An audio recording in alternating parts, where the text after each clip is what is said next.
Frank and I were in the dressing room with the dancers, sort of pacing, because, dancers always try to be perfectionists, so we're always sweating any kind of performance that we have to do. And I almost exchanged notes with him, but luckily, Frank, I do have my own. Hello, everyone, and thanks to you, especially my friends and family, for coming this evening to enjoy this wonderful celebration. What an honor it is to join the ranks of Dance Collection Dance's Hall of Fame roster. I'm delighted to have a connection with many of this year's inductees. I was lucky to have been skillfully partnered by both David Maroney, and he's out there somewhere, and Frank Augustin, who with his elegant bearing became one of Canada's most accomplished male dancers. I have admired Christopher House's career at TDT and also invited him to be a guest at Ryerson, where he taught with such generosity and insight. Marie Chouinard's creativity has filled me with admiration, and I am proud to say that a number of Ryerson graduates have performed with her company. Then there is Betty Oliphant, my teacher from my very first class in the living room of her house at age 7 through my 6 years at the National Ballet School. Without her, I would never have been so well prepared for a career in dance. When I joined the National Ballet of Canada in 1966, the company director, the formidable Celia Franca, taught me how to command the stage as a ballerina. And it was so funny when she did that thing, I can always remember, darling, not that we were actually her darlings, but she was called a darling. She would always over-exaggerate everything. And she was a wonderful coach.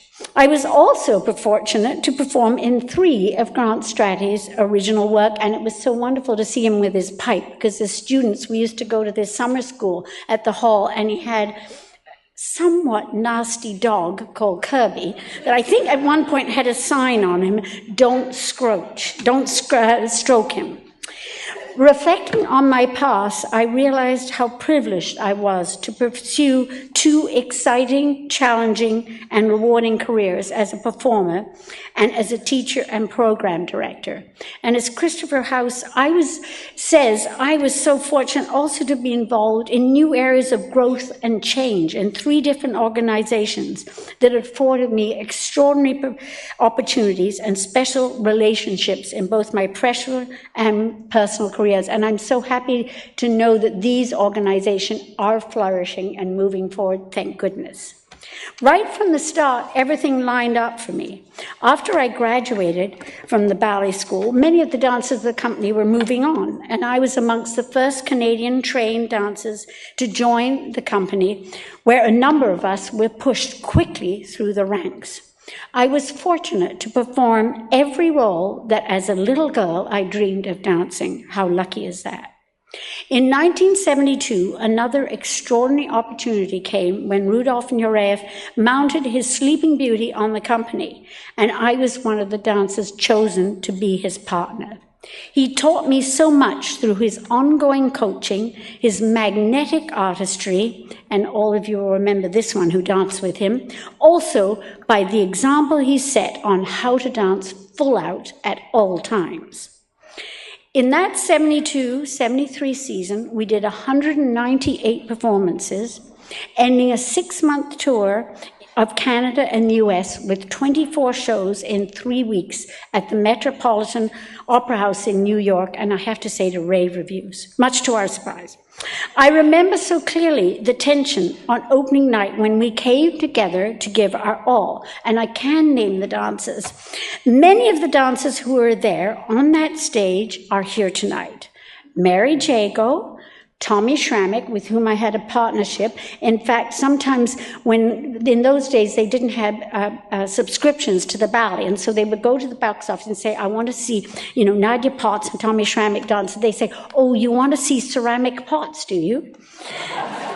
And so also on that stage was Frank Augustin, Karen Kane, Veronica Tennant, Mavis Staines, Karen Tesmer, Valerie Wilder, Gloria Wilmer, and my very dear friends Linda and Vanessa, but she joined us online today. It was wonderful to perform at the Met. but I am very proud to have also danced in Wawa, Ontario, where in one ballet, our group of 5 had to be reduced to 3 as the stage was so small. After 20 years as a performer, I left the stage to start a 27-year teaching career, where I soon became the director of Ryerson's dance program.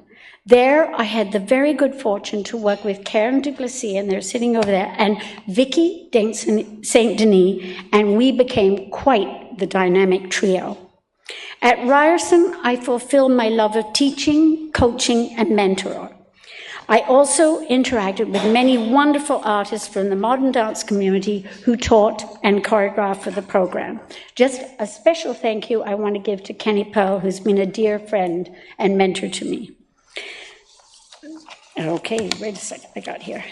On the tour I mentioned earlier, the most important event of my life occurred. For some time, I'd been eyeing a very handsome young man, the first clarinet player in the orchestra.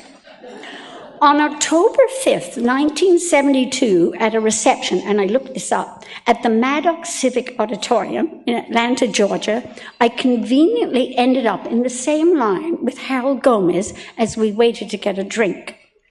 Things moved very swiftly from there as he moved in with me 2 weeks later.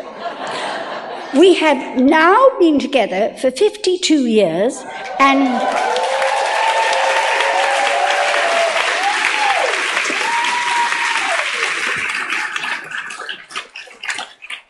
he has been by my side through thick and thin. I must mention at this time the National Ballet Orchestra. Dancing to so many rich musical scores was inspirational and integral to my love of dance. Of course, I became awfully familiar with all the clarinet solos. We continued to work with the National Ballet for 14 more years, and beginning in 1979, first tour with our son, Alexander, and then our daughter, Natalia, both of whom were on the road when they were 5 months old until they were 3 and 7. Alexander is here tonight, but, yeah.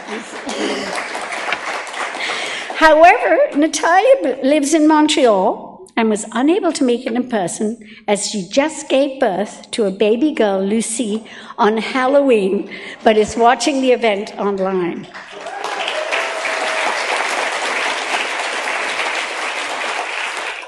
I have been a DCD board member for 15 years and am grateful that trailblazers Miriam and Lawrence Adams created this essential organization.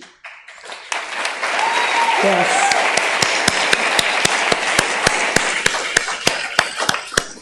I worked with the late Lawrence Adams, who is quite the character, always challenging people to pursue new endeavors. In 1964, when Cranko set his Romeo and Juliet on the National Ballet Company, he referred to Lawrence as the best Mercutio ever, and there are a number of us who were lucky enough to see those performances. Yeah, he was. Rarely have I encountered a group as devoted and hardworking as the one at DCD. I would like to recognize Amy Bowering, Jay Rankin, Vicky Fagan, Beth Kelly, Michael Ripley, and of course the indomitable Miriam Adams.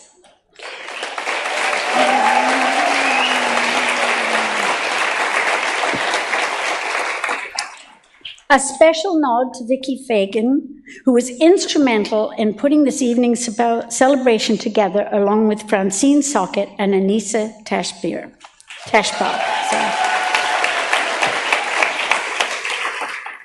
Unlike music, books, plays, and films, where there are tangible records, dance can be compared to literature before the printing press, where stories were passed on through an oral history from person to person. In recent years, videos have been a great help in recording dance, but in part, the dance's individual interpretation is in the video and rarely captures a detailed record of the original choreography. That is why DCD is so crucial, as it documents, preserves, and communicates and safeguards our rich and diverse Canadian dance heritage, both present and past. It has been a very exciting weekend. My God, I've met so many people. First, it was all the people at the ballet school, and now it's so joined by many from the modern dance community and many of my wonderful students.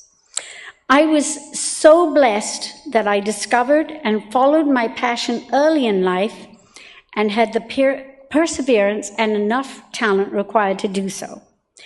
The support and encouragement of so many has helped me pursue my dreams and allowed me to express myself and share my passion with both audiences and students.